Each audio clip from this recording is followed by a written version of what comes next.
Olá, Jales! Hoje trazemos aqui no nosso podcast, o novo podcast. Está aqui o nosso padrinho. O podcast chama agora Contraponto, antes era Politicando. Gostaria até de pedir a sua permissão para agradecer o tempo que a gente ficou lá na empresa Infinity, com o Luiz Mendes, o pessoal todo lá, Jonas, Júnior, o pessoal. Agradecer todo mundo, a hospitalidade que deu pra gente, né? Toda a escola, todo o entrelace que a gente teve lá com o pessoal foi muito bom mesmo, o convívio. E hoje estamos caminhando a passos largos, tá? Para um novo ponto agora, que é o Contraponto, podcast que nasce hoje. E trazemos uma pessoa ilustre, Otávio Augusto Jean Tomás Gomes. O nome Gomes, todo mundo já deve imaginar quem que é, né? Filho de Edson Gomes, deputado, sobrinho de Vadão Gomes também, outro deputado famosíssimo. Nossa região foi muito bem servida dos dois. Me permita aqui, Otávio, fazer algumas ponderações da sua vida. Conhecido politicamente como Otávio Gomes, 39 anos, casado há 21 anos. Com Carla, pai de 2 filhos, Giovana e Otávio, 9 e 7 anos, religioso, atuante na Igreja Católica, serve a Deus todos os dias? Sim. Que bom, isso é importante. Entrevistamos o Padre Telmo, que até da polêmica também, rendeu bastante, muita conversa, né? Formado em Engenharia Civil pela Unesp, de Ilha Solteira, pós-graduado em Gestão de Projetos pela FGV. Otávio construiu uma carreira sólida em grandes empreendimentos nacionais, participando de obras de relevância como a usina de Santo Antônio e Belo Monte pela construtora Andrade Gutierrez. Essa Andrade Gutierrez deu o que falar também, hein? Em 2016 foi convocado a assumir o cargo de vice-prefeito de Ilha Solteira, tornando-se posteriormente prefeito e sendo reeleito em 2020. Entre 2017 e 2020 presidiu a MUSH e Ciensp, liderando a reunião durante o período mais crítico da pandemia. Vocês pegaram toda a pandemia ali, né? Desde o início até o final. Experiência que reforçou a compreensão da dor e as necessidades da população. Foi muito difícil, Otávio, passar por essa fase lá? Com certeza, né? Você tem uma pandemia onde jamais houve, né, no mundo, foi um cenário muito desafiador. Assim como eu disse, Otávio é sobrinho de Vadão Gomes, empresário e histórico deputado federal, e filho de Edson Gomes, que exerceu diversos mandatos como prefeito e foi deputado estadual. Otávio, além de tudo isso que eu disse, quem é o Otávio Pessoa? Bom, primeiramente, queria aqui desejar, né, uma boa noite a todos que acompanham o Cisico desde do outro estúdio e agora fazendo o Contraponto, e fico muito lisonjeado de ser o primeiro. Então é um momento muito marcante, até mesmo aqui numa cidade de Jales, onde nós temos grandes amigos e uma população muito acolhedora. Quem é Otávio Gomes? O Otávio Gomes é uma pessoa muito calma, pessoa familiar. Gosto muito de estar em conversa, de trocar sempre os nossos conhecimentos, mas principalmente uma pessoa que tenha empatia pelo ser humano, né? Eu tenho, como foi dito, né, um casal, um filho, né, de 7 anos, também chamado de Otávio, uma filha, Giovana, de 9 anos, e a minha esposa, Carla, que nós estamos aí juntos já há 21 anos. Então, eu sou da Carismática, toco e canto, né, na nossa igreja lá. Hoje, nesse exato momento, está tendo a Carismática, então eu pedi, e a última do ano, mas por um momento tão único aqui, a gente pediu para que outras pessoas estivessem lá, mas estamos aqui em oração e com certeza momentos bons virão aí. Mas obrigado. Muito bom receber uma pessoa tão assim religiosa. Otávio, a gente tem às vezes, os patrocinadores são vários até, que agora nesse modelo passam aqui na TV, né? O pessoal, até conversei com eles antes, e temos também o nosso pontual, que é o Lanches Bom Demais Naturais, que é lá do @naturaisdelivery. Ele traz os melhores lanches naturais, feitos na hora, ingredientes fresquinhos e sabores que surpreendem. Sucos naturais preparados na hora para acompanhar o seu dia com leveza. A opção perfeita para matar a sua fome em casa e trabalho. Delivery rápido, prático e cheio de sabor. É só mandar mensagem. Pessoal, não liga, tá? Manda mensagem que o Anderson fica lá com a motinha dele e às vezes ele não consegue atender. Pelo telefone WhatsApp 017 99613 3940. Falar com o Anderson. E vamos voltando aqui, ô Otávio, que a conversa vai ser boa, né? Otávio, além de tudo isso que você disse sobre a sua vida, né, experiência e tal, quem te incentivou a entrar na política primeiro? E depois, como foi assumir a prefeitura de Ilha Solteira?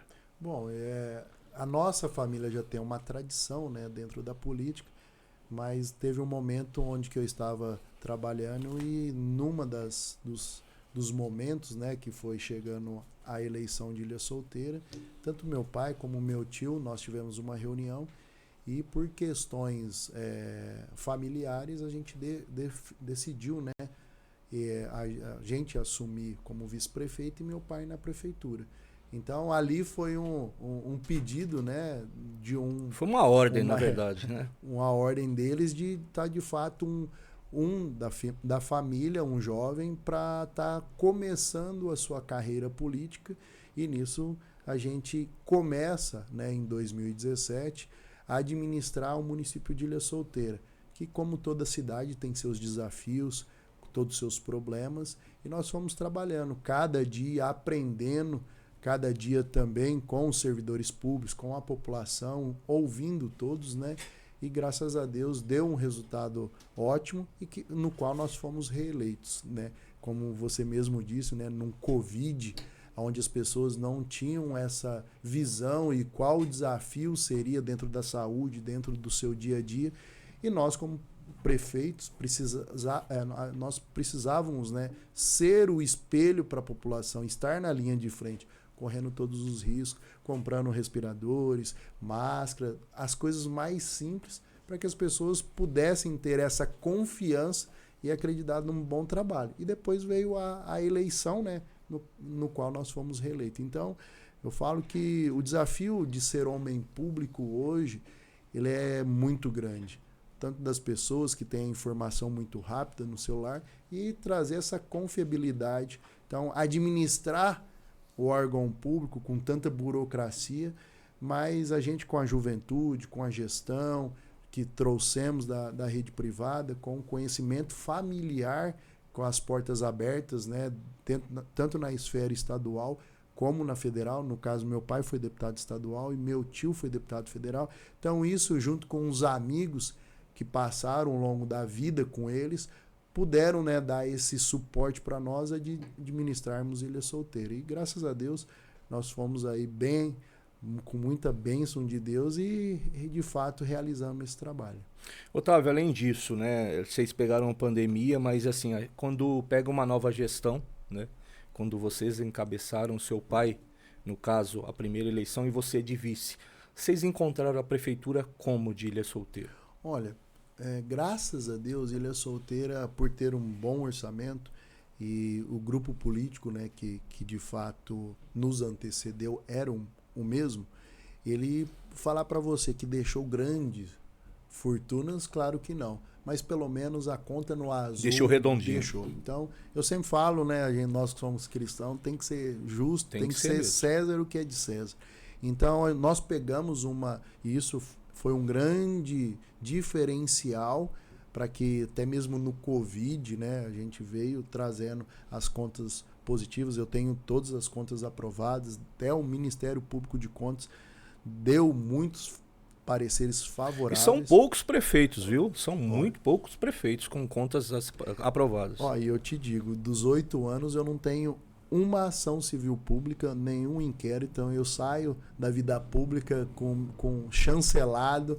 Eu sei que isso é uma obrigação nossa e isso não é um mero destaque, mas sim, quando a gente entra na vida pública, a gente mostra, né, que podemos administrar e também deixar rastros aí positivos ao longo desses 8 anos de mandato. Otávio, eu sei que, né, não tem nada a ver a colocação que se colocam, mas o pessoal, eles confundem muito os políticos. Veja, o Tiririca, né, a base sólida dele, o troféu que ele levantava era que ele nunca havia faltado às sessões. Isso chega a ser absurdo, né? Ligado a isso que você falou de obrigatoriedade, isso é obrigação. Mas para você trazer o nome Gomes nas suas costas, para você ser prefeito, te deu mais ênfase ou não? Deu mais trabalho ou não? Vamos falar de 2 pontos de vista, né? Você falar de Edson Gomes de Vadão, 2 pessoas que se dedicaram à vida como um todo, que deixaram grandes legados, como aqui, eu vou dar um exemplo de Jales, a FATEC quem trouxe Sim, foi o Edson Gomes. foi ele mesmo. O Hospital do Amor foi Vadão Gomes. Como você não se auto-cobrar por esses legados na vida pública e deixar isso para a vida inteira? Então, ter o Gomes na sua sombra, ele é muito importante porque você auto se cobra de deixar isso muito para a sociedade, grandes projetos, mas principalmente é um grande peso de você, dentro de casa, não desobedecer ou não satisfazer a visão deles. Então, eu me cobrava muito por chegar aos pés deles, porque por tudo que os dois fizeram para a nossa região, até hoje as pessoas sentem saudades. E a forma deles tratarem. Isso eu tenho a plena convicção que eu trato as pessoas como eu venho de berço, né? De saber respeitar, saber ouvir as pessoas e principalmente tratar as pessoas iguais, que hoje muitos políticos, né, depois que têm os seus mandatos, esquecem de onde que veio, como que cresceram na vida, e isso é uma de suma importância para eles, que eles passaram para nós do poder não subir a cabeça. Tá. Otávio, além disso, seu pai, Edson Gomes, também foi uma liderança muito importante na região e você já disse isso. O que você aprendeu? Assim, não para a vida, mas o método político que eles usaram, dá para implantar essa política antiga hoje, atualmente? Todo mundo sabe que eu sou pré-candidato, né, a deputado federal. É isso que eu ia tocar no assunto. Você está andando muito, muito mesmo. Eu vejo você em todo lugar. Isso. Mas esse é o método do antigo. O método de olhar no olho, de entender a dificuldade de cada cidade, entender que cada cidade tem sua particularidade. Às vezes eu sempre dou esse exemplo, né? A gente está andando na nossa região e tem várias cidades pequenas, né? E muitas das vezes um trator para essa cidade fará grande desenvolvimento social, tanto desenvolvimento econômico. E as pessoas lá em cima não têm essa visão que um trator não seria nada para essas cidades. Eles acham que emendas grandes, né, 500 mil, vão fazer a diferença. Pode fazer naquele momento, mas estar ao lado do prefeito, do vereador, ou até mesmo, né, de lideranças locais, hoje com as emendas afastou muito esse convívio, esse diálogo da dor, que hoje os municípios, prefeitos, todas essas pessoas sofrem com isso. Então, na nossa caminhada, né, meu pai era muito presente, meu tio era muito presente nos municípios, né? Então, a gente precisa voltar a receber esses prefeitos, esses vereadores, essas pessoas que têm liderança, para que nós possamos ter de fato políticas públicas mais assertivas. Então, essa política antiga, que é a política boa, que as pessoas estão com saudades, nós como jovens, com energia, andando muito, é para buscar esse calor humano que tanto precisa. Otávio, eu já vou te apertar na parede então. Você já disse aí que você é pré-candidato. Vamos pensar lá na frente, Otávio Gomes já está eleito deputado. Quais são as suas 3 prioridades? Porque assim, tem várias, mas as 3 primeiras prioridades, principalmente para a região, que você vê aqui na região. Bom, principalmente a gente está andando muito e hoje, cirurgias eletivas é o grande... O que é isso? É a pessoa que está precisando da cirurgia ortopédica ali, com desgaste, que normalmente são as pessoas com mais idade, que cada vez mais a nossa população está envelhecendo. E hoje, o deputado federal, ele tem as suas emendas impositivas, ele é um dos únicos que pode colocar as suas emendas dentro das instituições filantrópicas, como, né, as Santa Casas, e através do Fundo de Saúde. Estão sofrendo a Santa Casa, muito. E, consequentemente, isso faz com que a fila acelere e as pessoas que estão ali na ponta, elas possam, de fato, ter as suas cirurgias ortopédicas realizadas. Parte de infraestrutura, quando a gente olha todas essas para escoar os produtos da nossa região, mas principalmente com a reforma tributária, nós não teremos mais essa briga de ICMS, né, de alíquotas, entre aqui no fundo do Mato Grosso do Sul, que é a grande briga, né, que as pessoas vão ali para Aparecida Taboado, para Selvíria, e agora a alíquota será a mesma a partir de 2027.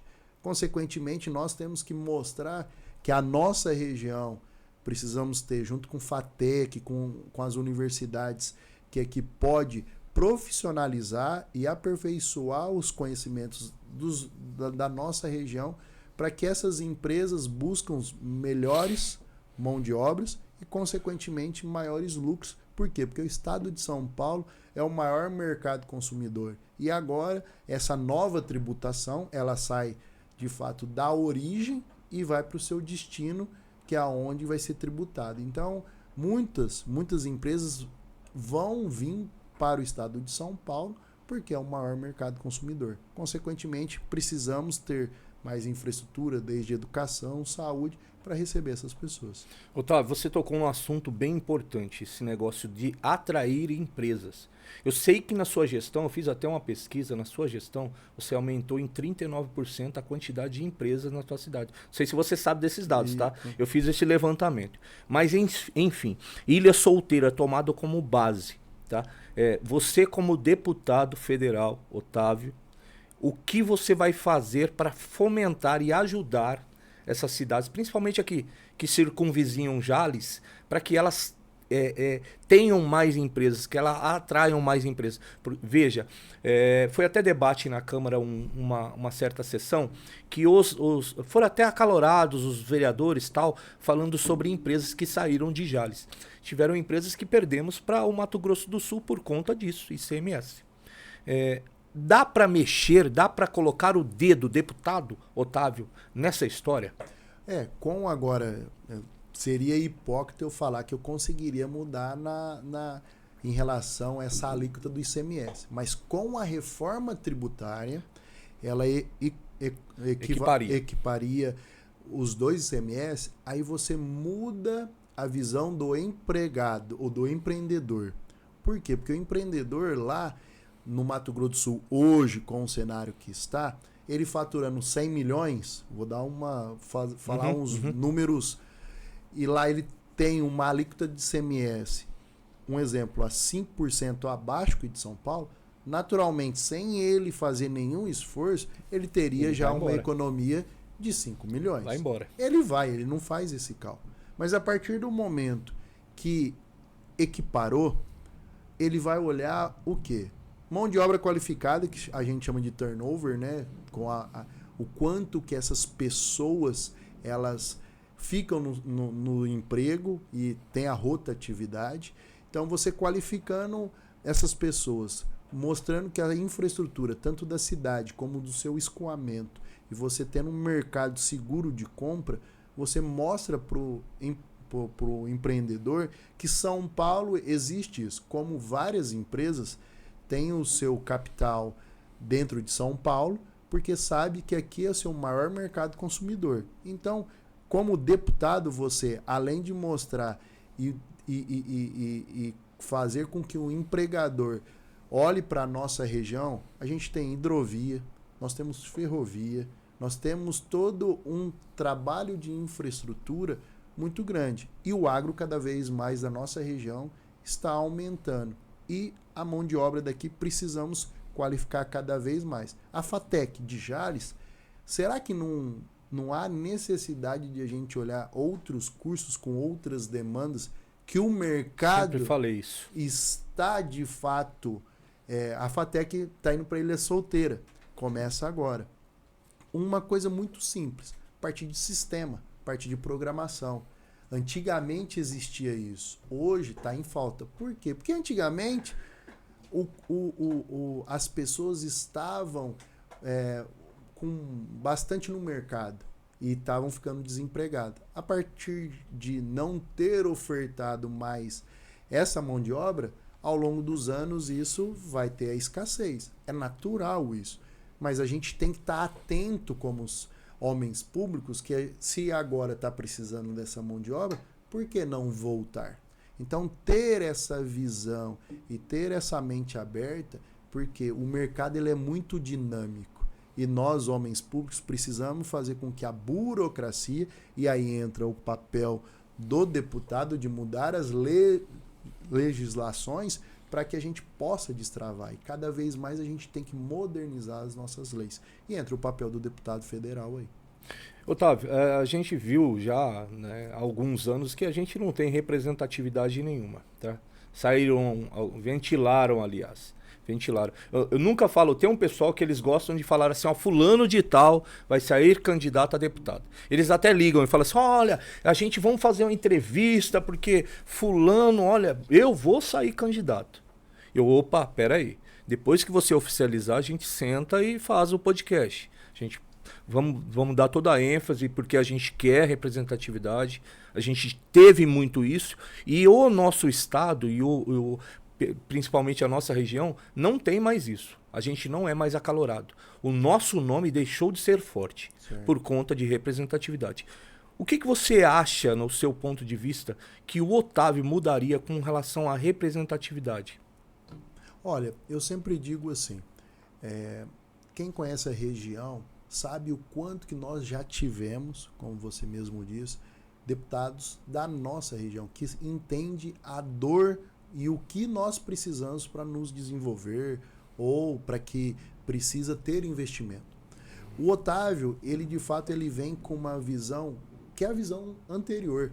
Você fala assim, pô, porque a gente está sentindo falta do passado, que volta a dizer, de estar presente. E antigamente não tinha as emendas impositivas. Olha, então você ia lá e brigava dentro do orçamento da União. O Otávio ele vem com uma visão do quê? De cada vez mais trazer recursos, não é só de emenda impositiva, mas às vezes a Santa Casa precisa de um teto, as FATECs precisam de investimento e principalmente o desenvolvimento da nossa educação nos municípios. Eu sempre digo isso, que é como se fosse a necessidade de quando você vai brigar por dinheiro da União para a nossa região. Eu gosto de dar o exemplo da Ferronorte. A Ferronorte, para quem não sabe, ela não passaria nem por Estrela, nem por aqui. Ela só passou porque quem era o relator do orçamento na época era Vadão Gomes. E aí eles iam para Paranaíba, que seria um trajeto muito mais curto e muito mais barato. Mas como ele brigou por isso, e senão não passaria o orçamento, eles mudaram o trajeto. O Otávio ele vai querer fazer a mesma forma, com muita humildade, com muito diálogo, ter esse prestígio, igual meu tio Vadão Gomes tinha, para que nós possamos trazer investimentos, também da Rumo, de todos os outros segmentos, para que nossa região seja de fato desenvolvida. Somente eu fazer essa parte não é tão fácil, mas a gente precisa ter de fato uns representantes que conheçam a nossa região, que conhecem Dirce Reis, que conhecem Ponta Linda, porque as grandes cidades elas sempre terão esse olhar, mas essas pequenas cidades elas estão cada vez mais precisando desse olhar e desse carinho para que elas possam de fato trazer empresas para se desenvolver. Então o Otávio ele vem com isso, para representar esse pequeno município, mas o mais importante, dar ouvido a todos eles. Eu não sei se você sabe, Otávio, me contaram uma história muito antiga, que a nossa rodovia que passa em São Francisco, eu sou de São Francisco, passa em São Francisco, termina em Aparecida do Oeste. Sim. E foi até uma briga do Vadão à época, o Vadão queria estender essa pista e terminá-la naquela rodovia que passa indo para Ilha Solteira. Por que você acha que naquela época não se conseguiu isso? E você tem uma estrutura ou tem base com relação a isso para que faça esse termo de infraestrutura para que as cidades pequenas elas também cresçam assim como as outras? Olha, uma ótima colocação. Eu falo que todo momento o governo ele tem uma diretriz, né? Eu falo isso porque quando eu fui prefeito e o governo anterior, e querendo ou não, o governo do João Dória com o Rodrigo, e teve a continuidade do Tarcísio, foi o olhar para as vicinais. Que isso foi um programa lá do governo Serra. Bem antigo. Muito antigo. Mas são programas que naquela época deram certo. Por quê? Porque eles ligaram as pequenas cidades que asfaltaram muito para fazer o escoamento de todas as produções de todos os municípios. E quando você tem e você olha para que o governo está com essa linha, aí você briga. Vou dar um exemplo de Ilha Solteira. Ilha Solteira, todo mundo sabe que era um distrito de Pereira Barreto. Sim. E meu pai foi prefeito de Pereira Barreto em 88. E sempre lá existia uma alça que a CESP deixou até mesmo o local já totalmente desocupado, todo delimitado. Para você ter uma ideia, depois de 30 anos no nosso governo, era um sonho para que a parte, né, do escoamento, até mesmo do fluxo dos caminhões, não passasse mais dentro da cidade. Uma obra de 27 milhões. Mas era o olhar do Estado naquele momento. E você sabe quando o Estado... você só tem uma oportunidade. Foi quando o Rodrigo, na época, foi na Ilha Solteira e falou, eu faço a obra, mas com uma condição. Você tem um trecho que nós deixamos, né, e o outro trecho da fazenda você tem que desapropriar. E nós fizemos, desapropriamos, juntamente com o proprietário, ele ficou de acordo, e foi o único momento. Será que daqui 5 anos teria essa oportunidade? Então, igual o Cizico, você mesmo disse, naquela época a oportunidade apareceu. Agora, teria como? Com certeza. Eu me tornando deputado e o governo, de fato, com essa linha de transporte, brigar ainda mais na minha área de engenharia civil. A gente fazer todo o trabalho do projeto executivo para depois chegar nos valores para fazer acontecer. É o que também pediram lá em Indiaporã. Em Indiaporã existe um trecho que ele não tem essa ligação e me fizeram esse pedido. Nós não queremos uma obra agora não, nós queremos um projeto executivo. Então a gente está colocando, de fato, a prefeita em contato, né, com o DR para que possa já iniciar a conversa de um projeto executivo. Muito bom. Otávio, além de todo esse entrelace de infraestrutura, né, mods, operante, essas coisas, na área da saúde, qual que é a tua prioridade para a área da saúde? Eu sempre digo que com o tempo, né, a gente tem várias... Autismo, às vezes... Cresceu muito. É algo que, além de crescer muito, nós estamos aprendendo muito com o autismo, né? Desde o nível 1 ao nível 4. Essa é uma área que a gente montou uma casa de apoio em Ilha Solteira e atuou muito bem, né? Tem as APAES que vem fazendo um trabalho surpreendente ao longo do tempo, mas principalmente a gente precisa ter o olhar para os idosos, porque cada vez mais a nossa população está envelhecendo e a nossa infraestrutura ela está entrando num colapso. Então, hoje, nós temos problemas com dificuldade na parte neurológica, que são os AVCs que estão acontecendo cada vez mais. A parte cardiológica, que eu falo que é alta complexidade, ela cada vez está demandando muito mais. Então, a nossa prioridade será o quê?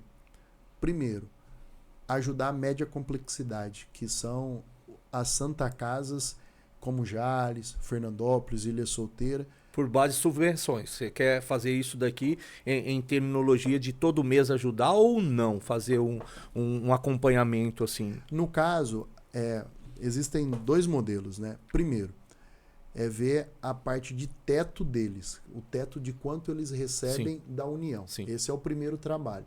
Se eles conseguem mudar seus planos operatórios, né, operacionais, para ver se eles tenham mais capacidade de resolução. Ponto. E nas emendas impositivas você tem os períodos, né? Os períodos que são deliberados. E todo mundo sabe, isso não precisa nem questionar, que são em alguns momentos de votações onde você faz as suas indicações e de fato eles vão pagando com uma frequência, né? Está em trâmite, né, no Congresso de ter as datas específicas, mas ainda não foi isso batido o martelo. E não vai passar, viu? Não vai passar. É muito complexo, né? E claro que o executivo sempre quer ter o poder, né, de negociação. Então, qual que é a nossa linha? É de fato estar ao lado da Santa Casa e de fato trazer esse recurso para eles nos momentos que for deliberados as nossas rúbricas. Além disso, a geração de emprego. A gente tem uma região muito farta, né? Eu faço isso há 6 anos, tá? Muita gente sabe disso. Eu já coloquei 789 pessoas em vagas diretas de emprego.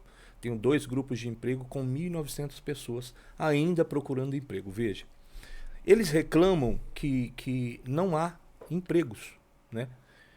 Eu acho que muito disso é com relação a salários, né? Até teve um discurso do presidente Lula falando que as empresas são as responsáveis, que elas não pagam um salário digno.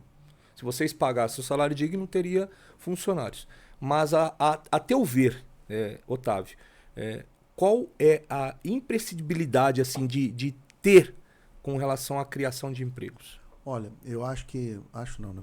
Primeiro, quando você mesmo disse, né, da parte de empregabilidade ou geração de emprego ilha solteira, a gente fez um movimento muito do empreendedorismo. Quando eu digo isso, as pessoas precisam entender que você não é só ficar na CLT, né? Você ter esse canal direto.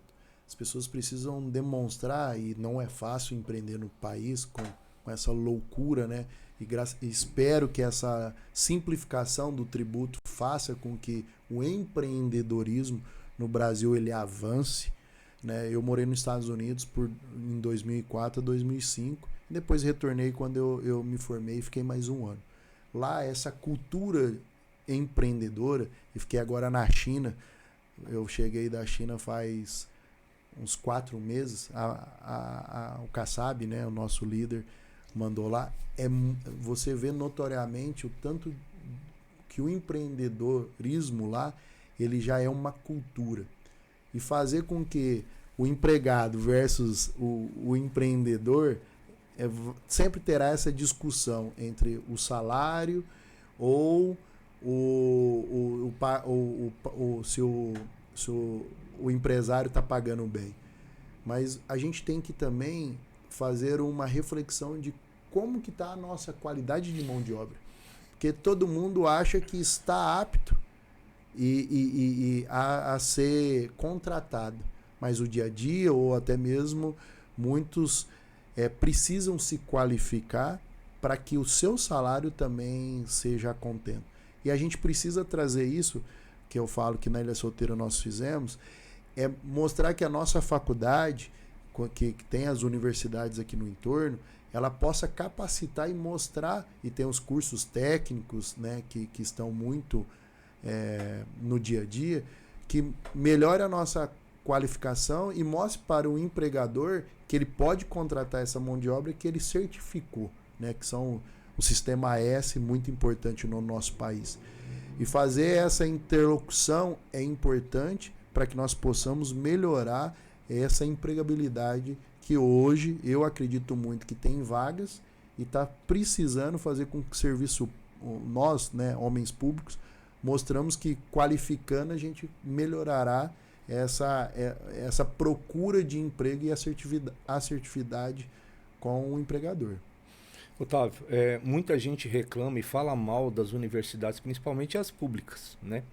E fala-se que pouco se dá importância a elas, que é a prioridade. Eu vejo que o estudo é o patamar de tudo, é o alicerce de tudo. Mas veja, existe a possibilidade, em termos federais, de ajuda a custo, recurso a essas universidades ou não? Olha, essa é uma ótima pergunta que quando eu entro no município de Ilha Solteira como prefeito, eu estudei nos Estados Unidos.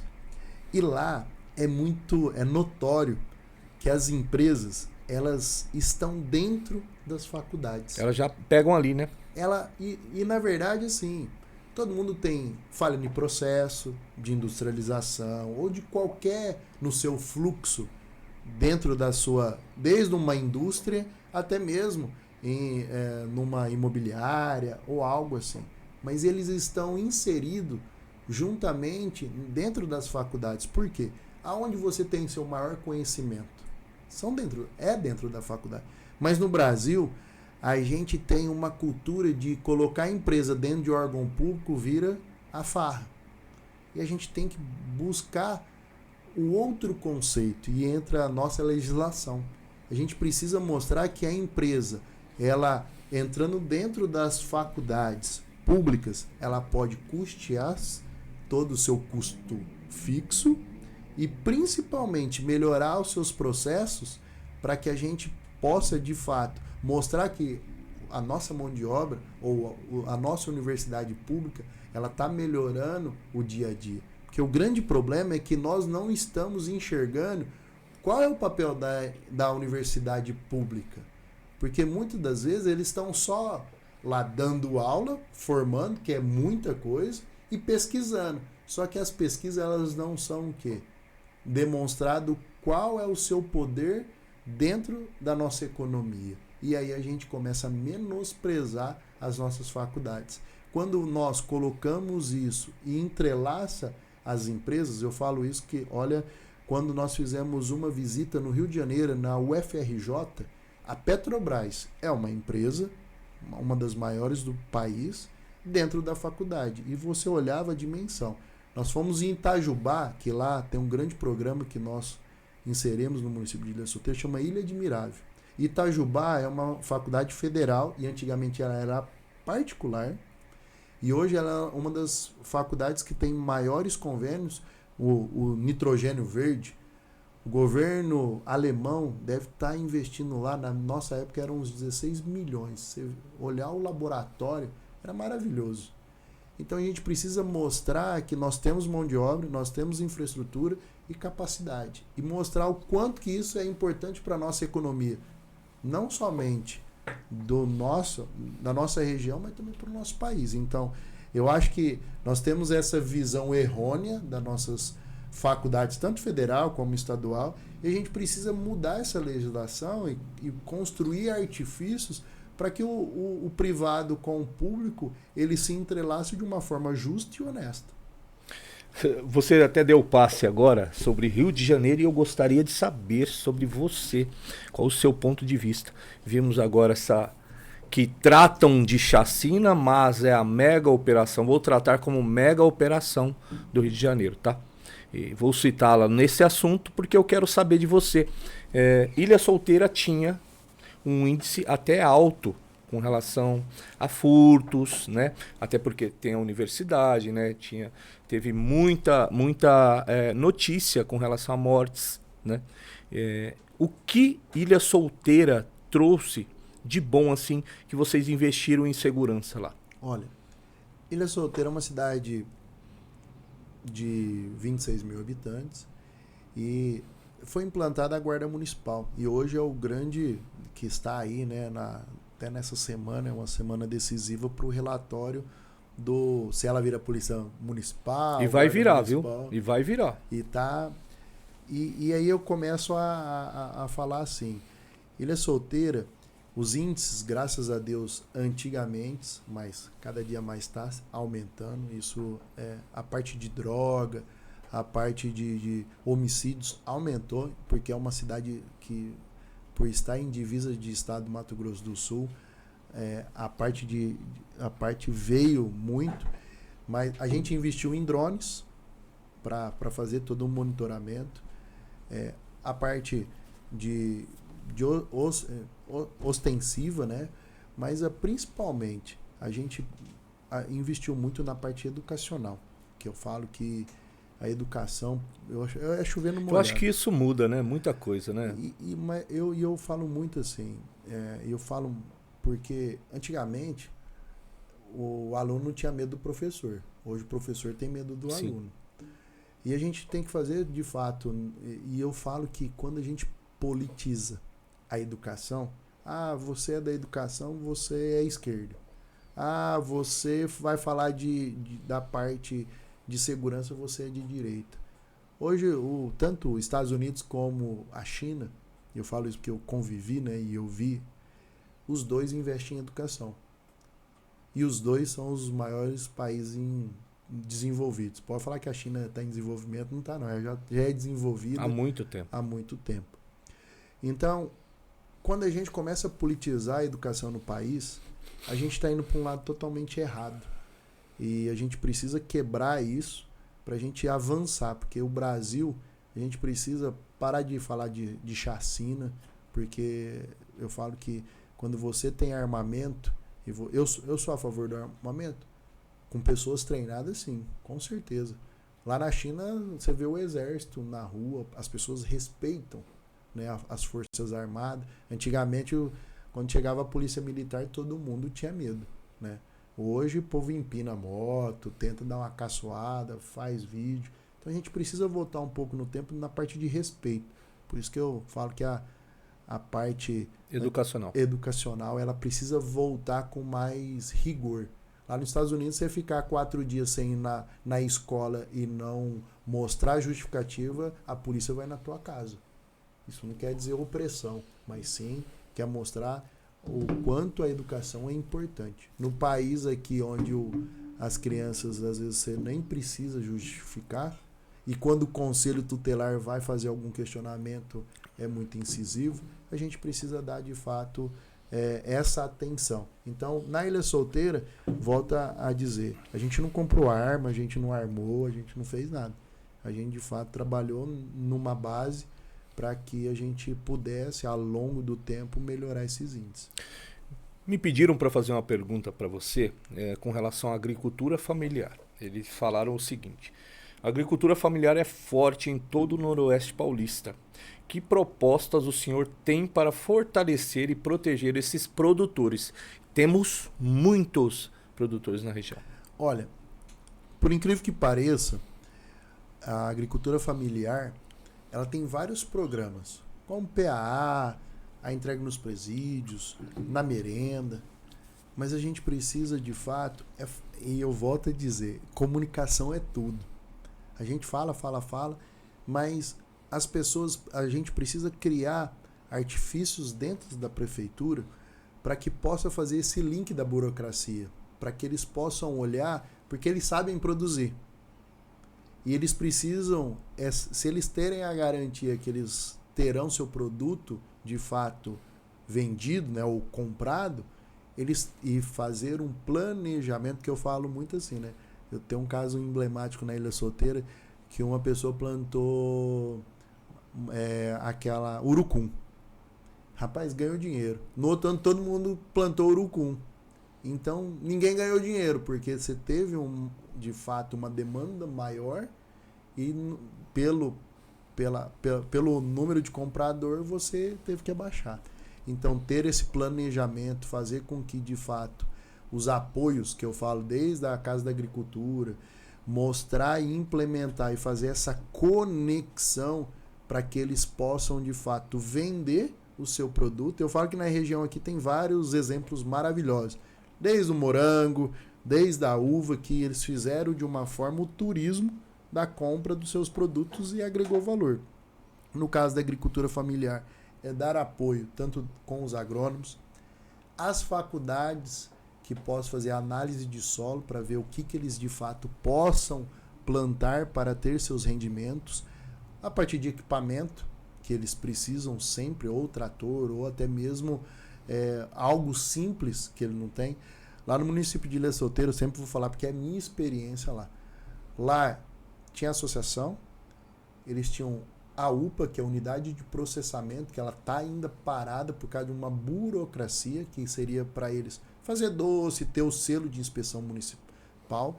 E aí eu, como presidente do consórcio, falo que o SIM, né, como é dito aí pelos agricultores familiares, a gente conseguiu, na época nossa, que todos os municípios consorciados, o selo do consórcio, você poderia comercializar em todos os municípios. Então você ampliou o seu mercado de venda, que antigamente o SIM era só para o município. A partir do momento que você consorciou as outras cidades, você pode também. E o governo federal agora liberou para que os consórcios eles façam toda a sua fiscalização e o CISB dentro dos produtos vegetais para também comercializar no estado. Então, nós, como deputado, temos que, de fato, levar isso. Tem muitos municípios que não têm o SIM. Ninguém, praticamente. Eu não conheço nenhum. Não, e aí eu te convido, e se quiser, ir lá no nosso consórcio. Lá, para você ter uma ideia, tem o SIM num abatedor de Jacaré. Para lá tem a parte que faz a parte de linguiça no município de Mirandópolis. Tem parte de ovos muito forte em Lavínia. E tem outros que fazem queijo. Tem a parte que possam, né, vender para os supermercados. Então lá ficou muito desenvolvido. O consórcio Ciência foi o primeiro consórcio do estado de São Paulo a ter esse credenciamento do SIM. E por que os municípios aqui eles não aderiram a isso? Porque, não na pegaram? verdade, é aquele negócio que você falou lá da publicidade, é propagar. Comunicação, ir lá, ver como que foi feito, copiar. Copiar não é feio, o problema é não fazer. Então a gente precisa cada vez mais fomentar, e aí eu entro na parte técnica, né, de conhecimento. Porque tudo que é muito novo, né, igual do SIM, o SIM já é um programa muito antigo, mas colocar ele em prática demora trabalho. Para você ter uma ideia, o frigorífico de Sudminus, ele é CISB, através do consórcio. E é uma burocracia muito menor. E faz com que o empreendedor ele invista, por quê? Porque ele sabe que vai acontecer. E tem outros vários exemplos que eu poderia aqui ficar falando. Mas existe isso, está no site lá do consórcio. Tem vários consórcios aqui da região que quando eu fui prefeito, né, e presidente do consórcio, foi lá ver como faz. E quando eu estou andando nessas visitas, perguntam, como lá em Pedranópolis, falou, como que você faz o SIM? Porque o pessoal faz cerveja lá. Então tem muita coisa que pode ter essas trocas de ideias, boas ideias, para que desenvolva a nossa região. Você me falando, me permita até fazer um comentário aqui. Vou fazer publicidade para uma pessoa aqui. Eu gosto muito dele, Matheus Mesaros, lá de Santa Fé do Sul. Já é o segundo ano que eles estão trazendo a copinha para a cidade de Santa Fé do Sul. E ele me disse sobre isso daqui, persistência. A gente vai lá, o primeiro ano foi difícil, mas agora já temos o caminho. Então, assim, vai perguntando um para o outro e vai, aonde vai, o que vai fazer, quais os documentos que a gente vai fazendo, e, enfim, esse tipo de coisa. Um abraço a você, Matheus, a gente conversou essa semana. É gente boa, hein? Muito gente boa. Sabe quem falou bem de você? Juninho Barus. Liguei de vídeo agora para ele, ele falou assim, olha, Cizico, não dá para me atender que eu estou indo para uma formatura. O homem é o prefeito mais bonito da região. Tirando o Reginaldo Marcomini. O Reginaldo também é galã, todo mundo sabe. Até entrevistamos ele, o Reginaldo. Eu sempre falei para ele, perfil de deputado, aquele Reginaldo Marcomini ele tem também.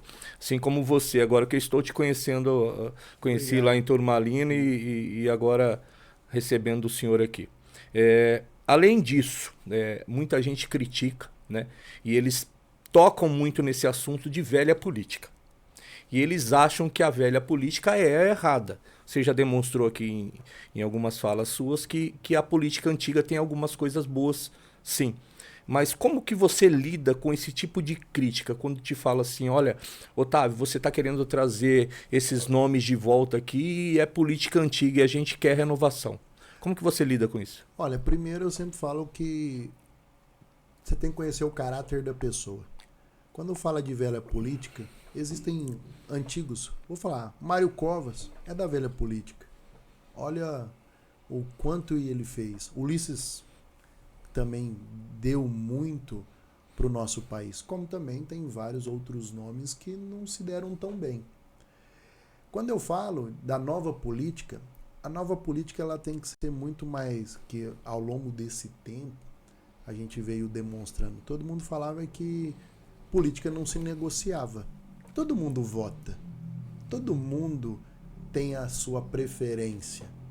Mas todo mundo também tem seu estudo, seu caráter, que pode ser. Como no meu governo, pessoas que não eram da minha base política foram secretários, mas eram honestos, trabalhadores e queriam ver uma cidade melhor. Alguns foram indicações? Foram, mas tinha um perfil para o cargo. Isso a cidade inteira sabe. Como o nosso país, a gente sabe que o governo Lula tem suas indicações, que no governo Bolsonaro também teve suas indicações. Essa é a velha política, mas de uma forma diferente, onde você pode escolher quem serão os seus indicados dentro de um critério. Então, eu sempre digo isso. Você pegar o que foi do passado bom e dar continuidade, não tem nenhum problema. Agora, o problema é você trazer o que foi de ruim e querer dar continuidade. Vários projetos que eu implementei, no passado não deram certo. Mas ninguém perguntou por que não deu certo. É fazer uma reflexão e naquele momento não era viável. Vou dar um exemplo clássico. A parte de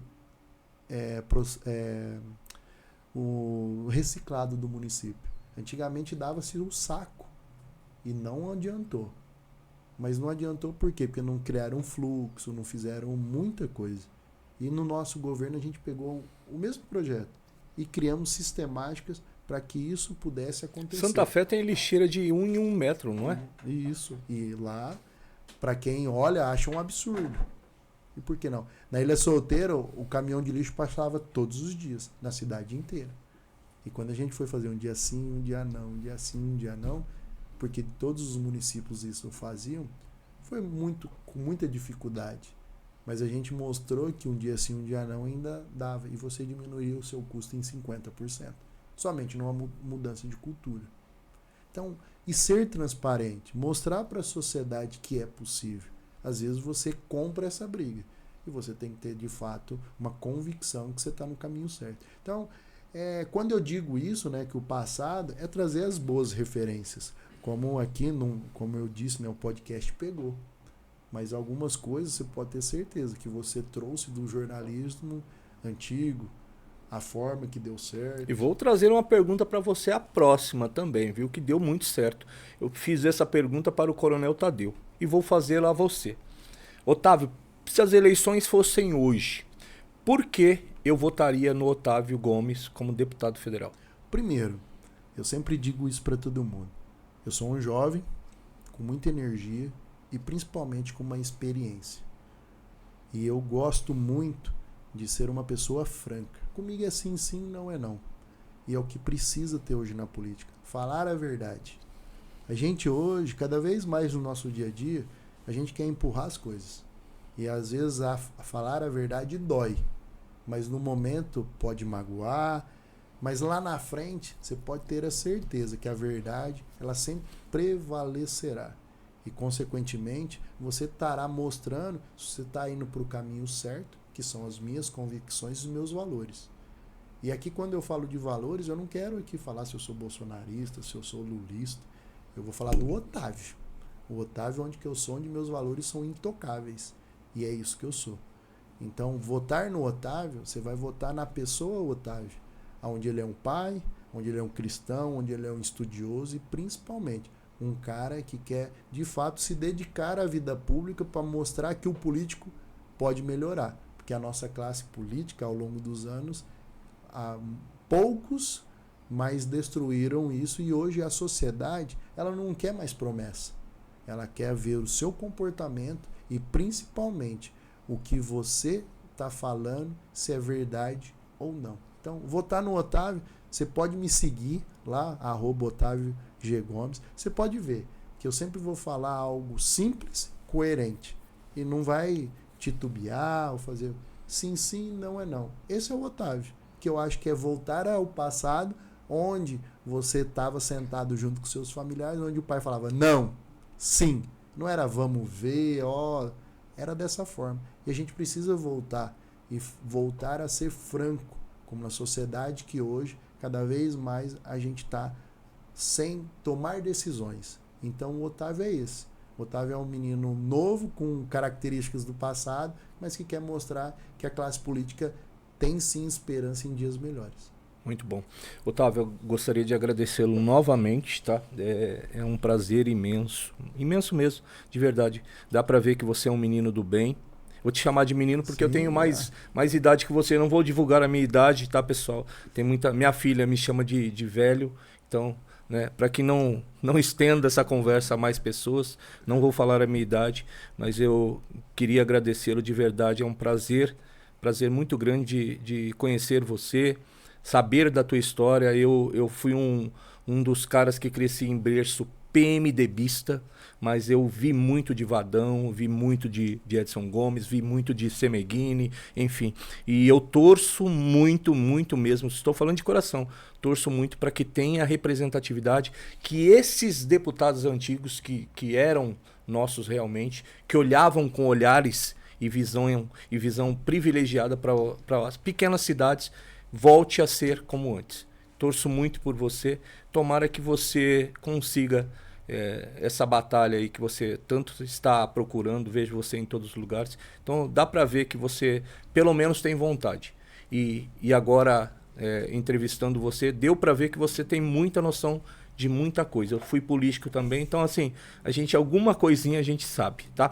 Fique à vontade, o microfone é seu, fale com Jales, fale com toda a região. Bom, Cizico, eu queria aqui primeiramente agradecer mesmo. Acho que ter esse espaço, esse canal que eu sei que tem muita relevância, tanto para Jales, tanto para a região, como a gente nos conheceu lá em Turmalina, é estar presente, é mostrar que política boa é olhar, é ver o que realmente está acontecendo. Quando teve essas chuvas, tanto em Turmalina, Aparecida, Palmeira do Oeste, São Francisco, Turmalina, Dolcinópolis, Guarani do Oeste. Eu passei em todas elas. Conversei com assistente social, vice-prefeito, os prefeitos de fato estavam em São Paulo. Foi bem quando eles foram receber, né, os carros do social. Então, e já aproveitaram, né, e foram na Defesa Civil. Então, assim, mostrar que nós como deputado, né, se caso, e espero chegar lá com certeza, é mostrar que nós somos a base de apoio. E nós não queremos olhar de cima para baixo. E sim, estar ali do lado, junto. E é uma satisfação estar aqui. Né? Você colocando esse canal para as pessoas me conhecerem. Um pouquinho, ver quais são os meus posicionamentos. Como eu tenho um pouco de conhecimento. Mas principalmente mostrar que tanto o Edson Gomes como o Vadão, eles fazem falta, querem que de fato nós sejamos, né, a voz dele e consequentemente eles cobrarão os nossos resultados para a nossa região. Então aqui minha palavra para você para finalizar é gratidão, gratidão mesmo por ter me conhecido tão rápido e ter me colocado aqui nesse grande programa. Então obrigado mesmo. Obrigado, Jales.